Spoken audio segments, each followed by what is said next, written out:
పవన్ కళ్యాణ్ యొక్క సేనకు,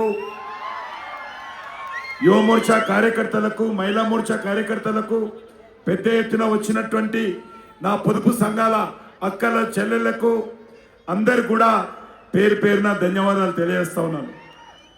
ఒకసారి ఇంతకు ముందే మన పెద్దలు నినాదాలు ఇప్పించారు, నేను కూడా ఒకసారి ఇప్పియాలనుకుంటున్నాను. కాబట్టి అందరం కూడా కలిసి ఒకసారి ఇద్దాం. రెండు చేతులెత్తి మనము రేవంత్ రెడ్డికి వినిపించాలి. ఆయన ఈరోజు ఏమంటున్నాడు, కాంగ్రెస్ అంటే ముస్లింలు, ముస్లింలు అంటే కాంగ్రెస్. కాబట్టి ఆయనకు వినిపించాలా. మన యూసుఫ్ కూడా సత్తా ఏందో, మన హిందువుల సత్తా ఏందో, మన ఆడబిడ్డల సత్తా ఏందో కాంగ్రెస్ పార్టీకి రాహుల్ గాంధీకి వినిపించాలా. అందుకే మీరందరూ ఒక్కసారి రెండు చేతులెత్తి జై శ్రీరామ్, జై శ్రీరామ్, రామ లక్ష్మణ జానకి, రామ లక్ష్మణ జానకి, రామ లక్ష్మణ జానకి, భారత్ మాతా की।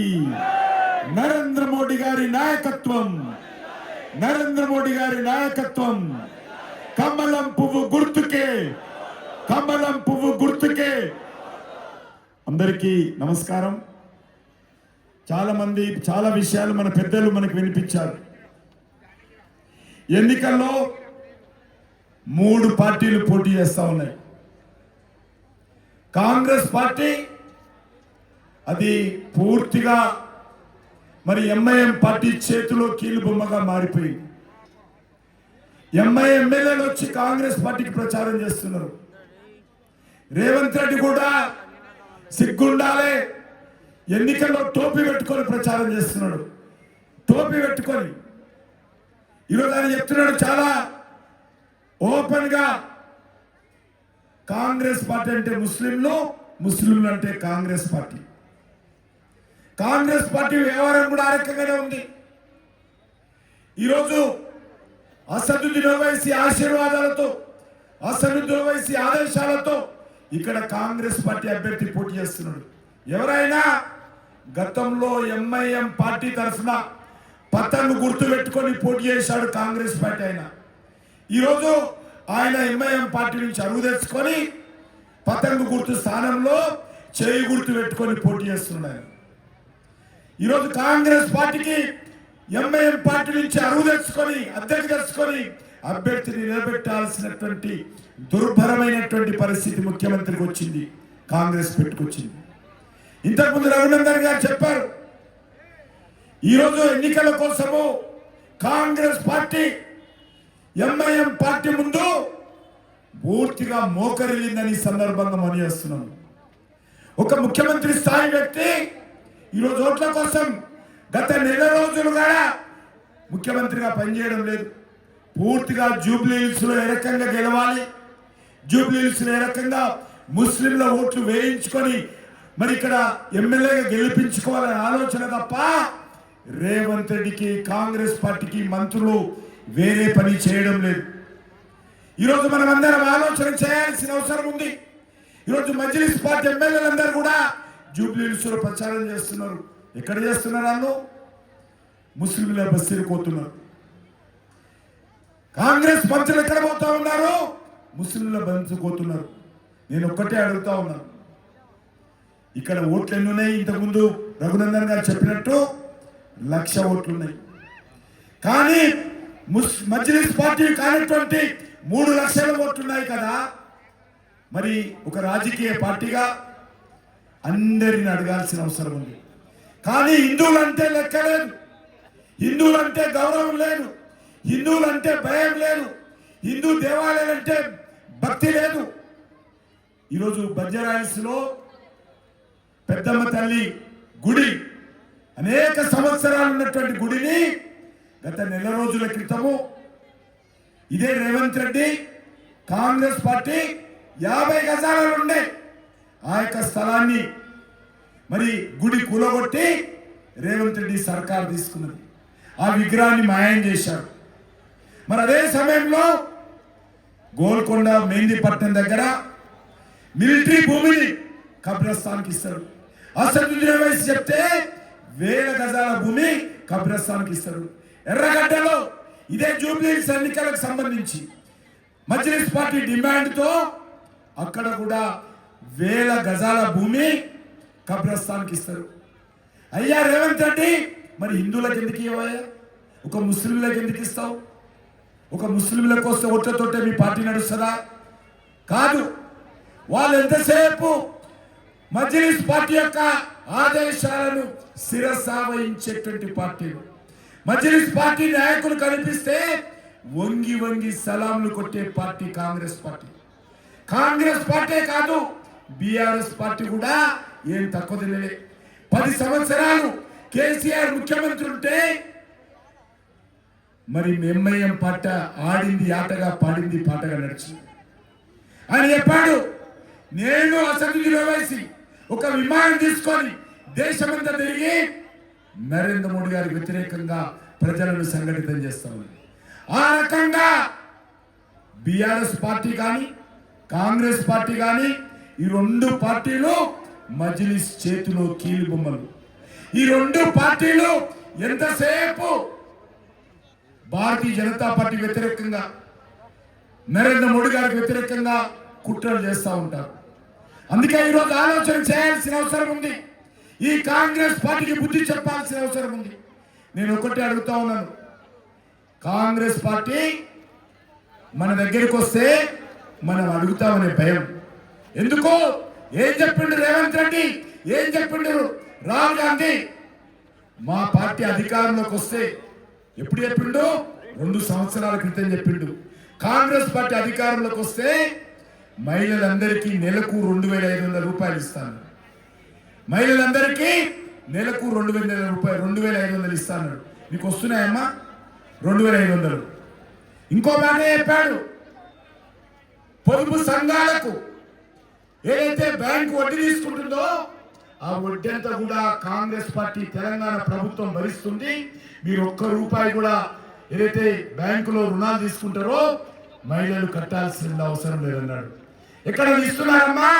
వడ్డీ ఇస్తున్నారా? వడ్డీ ఇవ్వడం లేదు. అంతేకాదు, పెళ్లిళ్ళైతే ఆడబిడ్డకు తులం బంగారం ఇస్తామన్నాడు. కానీ నేను అడుగుతా ఉన్నాను, ఏ ఒక్కరికైనా కాంగ్రెస్ పార్టీ ప్రభుత్వం రేవంత్ రెడ్డి ఎన్నికల్లో ఓట్లు వేయించుకొని తులం బంగారం ఇస్తామని అధికారంలోకి వచ్చావు కదా? నా మహిళలకు, నా తల్లులకు, మా అక్కలకు, మా చెల్లెళ్లకు నెలకు 2500 ఇచ్చి నెలకు అని ఆదుకుంటానన్నావు కదా? అధికారంలోకి వచ్చావు కదా, ముఖ్యమంత్రి కూర్చున్నావు కదా, 2 సంవత్సరాలు అయింది కదా. ఏ ఒక్కరికైనా తులం బంగారం ఇచ్చాడా? ఇవ్వలేదు. ఏ ఒక్కరికి తులం బంగారం ఇవ్వలేదు. అంతేకాదు, కాలేజీకి వెళ్ళేటువంటి అమ్మాయిలు ఉంటే, డిగ్రీ ఇంటర్మీడియట్ వెళ్ళేటువంటి అమ్మాయిలు ఉంటే ప్రతి అమ్మాయికి స్కూటర్ ఇస్తానన్నాడు. నేను అడుగుతా ఉన్నాను రేవంత్ రెడ్డిని, ఈ రోజు జూబ్లీహిల్స్ లో ఓట్లు అడిగే ముందు వీటికి ముందు జవాబు చెప్పు. ఎందుకు మహిళలకు 2500 ఇవ్వడం లేదు? ఎందుకు తులం బంగారం ఇవ్వడం లేదు? ఎందుకు పొదుపు సంఘాలకు పావుల వడ్డీ బ్యాంకులో జమ చేయడం లేదు? ఎందుకు ఆడబిడ్డలకు స్కూటర్ ఇవ్వడం లేదు? రేవంత్ రెడ్డి చెప్పాల్సిన అవసరం ఉంది. నువ్వు హామీ ఇచ్చి ఓట్లు వేయించుకొని ఈరోజు ముఖ్యమంత్రి కుర్చీలో కూర్చున్నావు కదా, నీ బాధ్యత. ఇవన్నీ కూడా ఈరోజు జవాబు చెప్పు. 2 ఏళ్ళు అయింది ఆ మాట మాట్లాడు. భారతీయ జనతా పార్టీని చెప్తాడు, ముస్లింల ఓట్లు కావాలంటాడు, కానీ ఇచ్చిన హామీలు అమలు చేయడు. అంతేకాదు 2 లక్షల ఉద్యోగాలు భర్తీ చేస్తానన్నప్పుడు సంవత్సరం లోపల, ఈ 2 సంవత్సరాలు అయిపోయింది కానీ ఉద్యోగాలు భర్తీ చేయలేదు. అంతేకాదు నిరుద్యోగ యువతకు నెలకు ఉద్యోగాలు లేకపోతే నెలకు 4000 రూపాయలు ఇస్తాడు. 4000. ఏ ఒక్క నిరుద్యోగికి ఈ తెలంగాణ గడ్డ మీద కాంగ్రెస్ పార్టీ ప్రభుత్వము నిరుద్యోగ వృత్తి ఇవ్వడం లేదు. అంతేకాదు స్కూల్కి వెళ్ళే పిల్లలుంటే వాళ్ళ ట్యూషన్ ఫీజు కోసము, వాళ్ళ పుస్తకాల కోసము, వాళ్ళ యూనిఫామ్ కోసము, వాళ్ళకు మరి ట్రాన్స్పోర్ట్ కోసము వాళ్ళకి 5 లక్షల రూపాయల విద్యా భరోసా క్రెడిట్ కార్డు ఇస్తా అన్నాడు.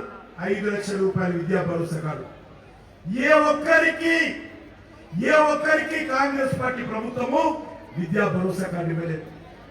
అంతేకాదు దళిత కుటుంబాలు, ఎస్సీ కుటుంబాలు ఏవైతే ఉన్నాయో ఆ కుటుంబాలకు 12 లక్షల రూపాయలు ఇస్తానని చెప్పాడు. కానీ ఏ ఒక్క కుటుంబానికి తెలంగాణ గడ్డ మీద 12 లక్షలు ఇవ్వలేదు. అంతేకాదు బీసీల కోసం, బీసీల అభివృద్ధి కోసం 1,00,000 కోట్లు ఇస్తా అన్నాడు. కానీ ఎక్కడ కూడా 1,00,000 కోట్లు ఇవ్వలేదు. 200 యూనిట్స్ కరెంటు ఫ్రీగా ఇస్తానన్నాడు, మనం ఎక్కడ కూడా ఇవ్వలేదు. పెన్షన్స్ ఏవైతే ఉన్నాయో పెన్షన్స్ కొత్త వాళ్ళందరికీ ఇస్తారన్నాడు. 70-60 సంవత్సరాలు దాటిన వాళ్ళందరికీ కొత్తగా పెన్షన్స్ మంజూరు చేస్తా అన్నాడు. ఉన్న పెన్షన్స్ 2,000 ఉన్నాయి కానీ ఇప్పుడు దాన్ని 4,000 చేస్తా అన్నాడు. కొత్త పెన్షన్స్ లేవు, మరి ఉన్న పెన్షన్స్ పెంచలేదు.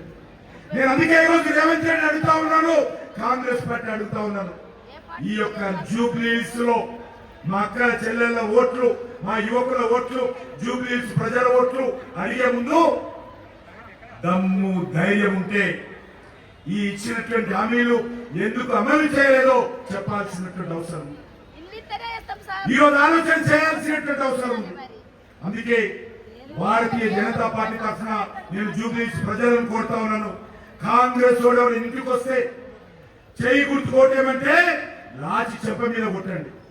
ఏమైందిరా మా 2,500 ఆడబిడ్డలది, ఏమైందిరా మా తులం బంగారము, ఏమైందిరా మా స్కూటర్లు, ఏమైందిరా మా పెన్షన్లు, ఏమైందిరా మా కొత్త రేషన్ కార్డులు, ఏమైందిరా మా నిరుద్యోగ వృత్తి, ఏమైందిరా మా 2 లక్షల ఉద్యోగాలు, ఏమైందిరా మా విద్యా భరోసా కార్డులు అడగాల్సిందిగా నేను కోరుతా ఉన్నాను. ఇవి ఇవ్వకుండా కాంగ్రెస్ పార్టీకి ఎవరైనా ఓటేస్తే మనకు మనమే ఆత్మవంచన చేసుకున్న వాళ్ళం అవుతాం. మనకు మనమే కాంగ్రెస్ పార్టీ చేస్తున్నటువంటి మోసాన్ని మనం అంగీకరించిన వాళ్ళు అవుతాం. కాంగ్రెస్ పార్టీ చేస్తున్నటువంటి ద్రోహం, కాంగ్రెస్ పార్టీ చేస్తున్నటువంటి వెన్నుపోటు, కాంగ్రెస్ పార్టీ చేస్తున్నటువంటి వంచనలు మనం ఎప్పుడైతే తిరుగుబాటు చేసి అడగమో